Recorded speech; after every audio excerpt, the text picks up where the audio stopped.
आम्हाला ज्या गोष्टीची शंका होती ती शंका सरकारने खरी केली आहे। ओबीसी आरक्षणाच्या मुद्द्यावर आम्ही सरकारला उघडं पाडलं आणि केवळ या सरकारमुळे ओबीसी आरक्षण कसं गेलं हे आम्ही दाखवून दिल्यामुळे सरकारने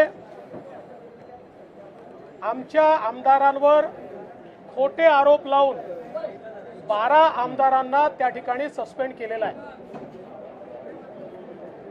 मी पहिल्यांदा तर हे सांगू इच्छितो, ओबीसी आरक्षणाकरता 12 काय पूर्ण 106 आमदारांना सस्पेंड केलं तरी आम्ही संघर्ष हा करतच राहू। भारतीय जनता पार्टी जोपर्यंत ओबीसीचं आरक्षण परत येत नाही तोपर्यंत संघर्ष करत राहील। 1 वर्ष नाही 5ही वर्ष आमचं या ठिकाणी सदस्यपद रद्द झालं तरी आम्ही त्याची पर्वा करत नाही। आज सभागृहामध्ये जे पाहिलं, अनेक वेळा याच्यापूर्वी लोक मंचावर चढले, कधी कोणाला सस्पेंड करण्यात आलं नाही। नेहमीच अध्यक्षांच्या चेंबरमध्ये बाचाबाची होते पण कधी कोणी सस्पेंड होत नाही। परंतु स्पष्टपणे सांगतो, माझ्यावर कोणी हक्कभंग आणला तरीही मला पर्वा नाही। मी स्पष्टपणे सांगतो, स्टोरी तयार करण्यात आली। स्टोरी एकाही भाजपच्या सदस्याने त्या ठिकाणी शिवी दिलेली नाही आणि कोणी शिवी दिली हे सगळ्यांनी बघितलेलं आहे। शिवी देणारे तिथे कोण होते मला ती शिवी देता येत नाही, पण कोण होते हे सगळ्यांनी बघितलं आहे। आणि अशा परिस्थितीमध्ये शिवसेनेचे सदस्य तिथे येऊन त्यांनी धक्काबुक्की केली, त्याच्यावर भाजपचे सदस्य काही आक्रमक झाले पण तेही आम्ही होऊ दिलं नाही, त्यांना आम्ही बाजूला केलं। आणि जी काही थोडे हिटेड एक्सचेंजेस झाले त्या संदर्भात आशिष शेलार यांनी श्री भास्कर जाधव यांना सांगितलं, सर्वांच्या वतीनं मी तुमची क्षमा मागतो आणि तो विषय संपला। त्यानंतर भास्कर जाधव साहेब आशिष शेलारांच्या, गिरीश महाजनांच्या सगळ्यांच्या गळे भेटले, त्यांनी गळे भेट केली आणि तो विषय संपवून आम्ही बाहेर आलो। आणि त्यानंतर या सरकारच्या काही मंत्र्यांनी मिळून ही स्टोरी तयार केली। स्टोरी आमचे आमदार सस्पेंड करण्याकरता, कारण या ठिकाणी ओबीसीच्या संदर्भातही हे सरकार फेल झालं आहे आणि मराठा आरक्षणाच्या संदर्भातही हे सरकार फेल झालेलं आहे। आता मराठा आरक्षणाच्या संदर्भात एक केंद्र सरकारकडे ठराव पाठवण्याचा प्रयत्न यांचा चाललेला आहे। खरं म्हणजे पुन्हा एकदा मराठा समाजाला फसवण्याचं काम या ठरावाच्या माध्यमातून होत आहे। मी जाणीवपूर्वक आपल्याकडे जस्टिस दिलीप भोसले जे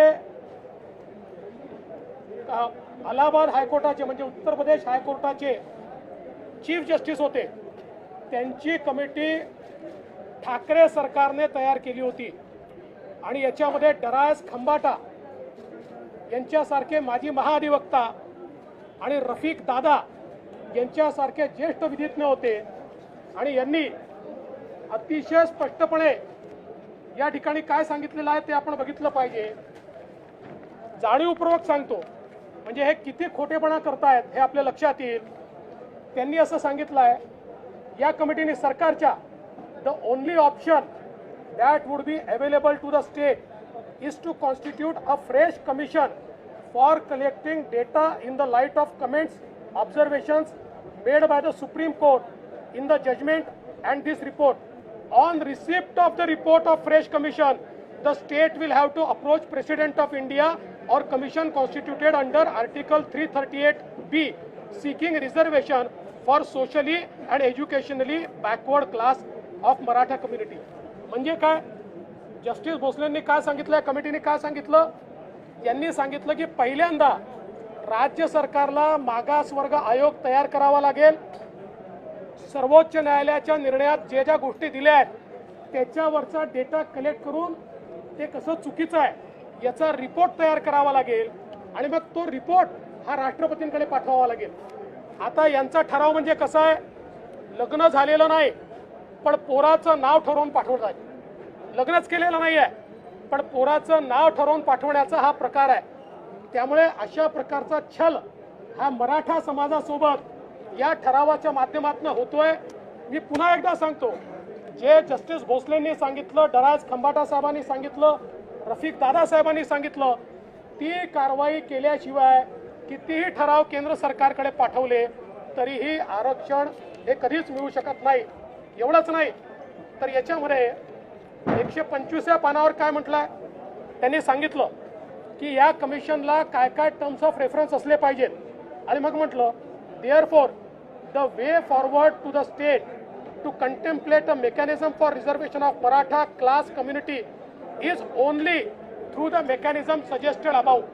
म्हणजे काय म्हटलंय त्यांनी, बॅकवर्ड क्लास कमिशन करून त्यातनं पुन्हा रिपोर्ट तयार करणे हा एकमेव पर्याय आहे, हा एकमेव पर्याय आहे, इतर दुसरा पर्याय नाही।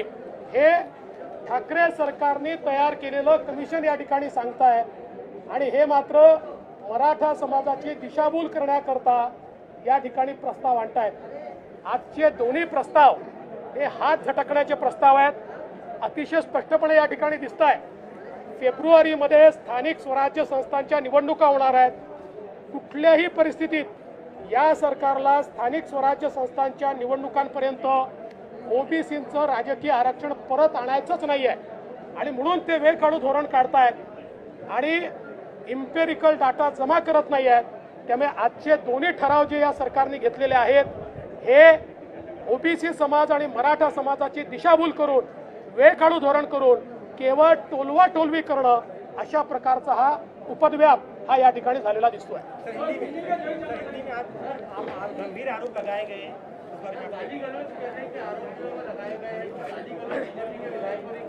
देखिए, आज जिस प्रकार से सभागृह में ओबीसी के संदर्भ में केंद्र सरकार डेटा दे इसका ठराव लाया गया और उसके ऊपर हमको बोलने नहीं दिया गया। उस समय हमारे कुछ लोग ऊपर चढ़े थे लेकिन उसके बाद वो सारे नीचे आए। इससे पहले कई बार ऐसी घटना हुई है, कभी किसी को सस्पेंड नहीं किया गया। बाद में हम सारे लोग अध्यक्ष जी के चेंबर में गए, वहां पर हमारी बातचीत हुई।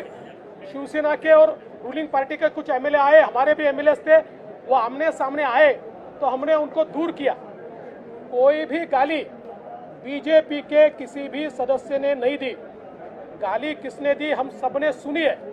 मैं यहाँ बोलना नहीं चाहता लेकिन हम सबने सुनी है किसने गाली दी है और ये सत्य बाहर भी आएगा। लेकिन उसके बाद जब बातचीत हुई, हमारे आशीष शेलार जी ने पीठासीन अधिकारी के साथ उनकी क्षमा याचना भी की, उनसे क्षमा भी मांगी।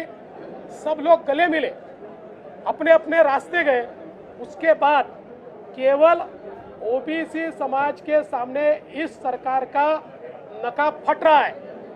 ये ध्यान में आने के बाद एक षड्यंत्र के तहत सत्ता पार्टी ने हमारे 12 विधायकों को सस्पेंड किया है।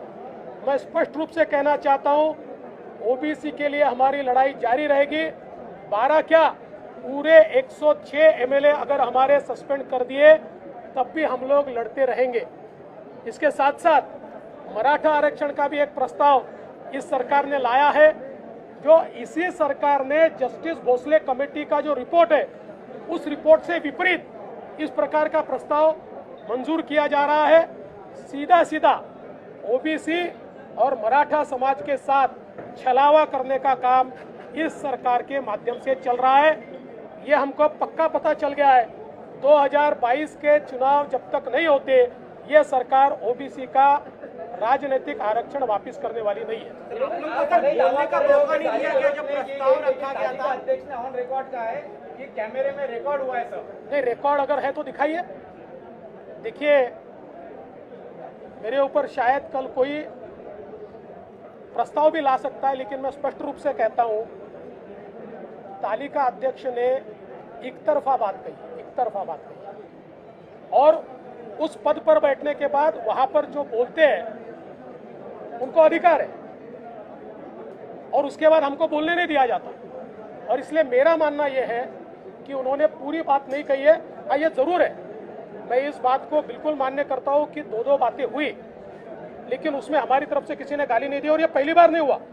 मैं 22 साल से विधानसभा में हूँ, हर अधिवेशन में ये होता है। हम लोग जो विपक्ष में थे या वो भी विपक्ष में थे तो विपक्ष अध्यक्ष जी के यहाँ जाता है, 5 मिनट जोर जोर से बातचीत होती है, उसके बाद सब शांत होते हैं और हम गले मिलकर बाहर निकले। तो मुझे लगता है की हे बिलकुल गलत बात आहे। देवेंद्रजी, शिवसेनेचे आमदार आतमध्ये होते, त्यांनी देखील धक्काबुक्की केल्याचा आरोप आपण विधिमंडळात केला, तर त्यांच्यावरही कारवाई झाली पाहिजे, भास्कर जाधव यांच्यावरही कारवाई झाली पाहिजे असं तुम्हाला वाटतं का? असं आहे, सन्माननीय भास्कर जाधव साहेब त्या ठिकाणी काय बोलले हे मी आता सांगणार नाही, ते मला देखील शोभत नाही।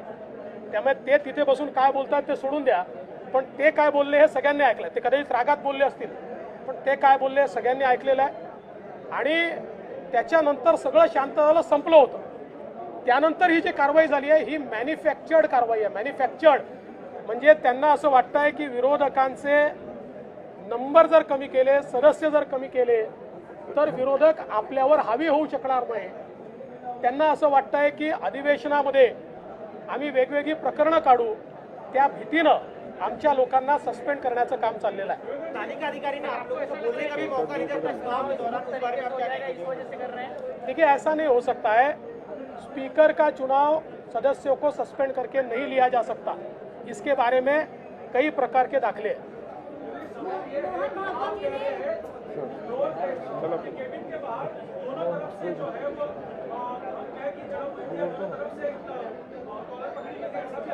मैंने बिल्कुल नहीं कहा कॉलर पकड़े गए थे, ऐसा मैंने कभी नहीं कहा। सर, मैं कह रहा हूँ जब प्रस्ताव रखा गया तो आप लोगों को बोलने का मौका नहीं दिया गया और एक तरफा तालिका अधिकारी का रवैया था, इस तरह से नहीं, बिल्कुल आप लोगों ने भी देखा। देखिए, एकेडमिक चर्चा में मैंने कोई बात कही, भुजबल साहब ने कोई बात कही, उन्होंने कैसे गलत बात कही ये मैं बताना चाहता था। एकेडमिक चर्चा थी, मैं तो सुप्रीम कोर्ट का निर्णय पढ़ के दिखा रहा था, मैं कोई अपनी कपोल कल्पित बातें नहीं कह रहा था। मैं खुद एक वकील हूँ और मैं सुप्रीम कोर्ट का ऑर्डर समझता हूँ और इसलिए मैं सुप्रीम कोर्ट का ऑर्डर पढ़ के दिखा रहा था और मैं बताने की कोशिश कर रहा था आप जिस रास्ते जा रहे हैं उस रास्ते से ओबीसी को कभी आरक्षण नहीं मिलेगा, लेकिन वो चाहते नहीं है, इसलिए उन्होंने भी नहीं सुना, इन्होंने भी नहीं सुना।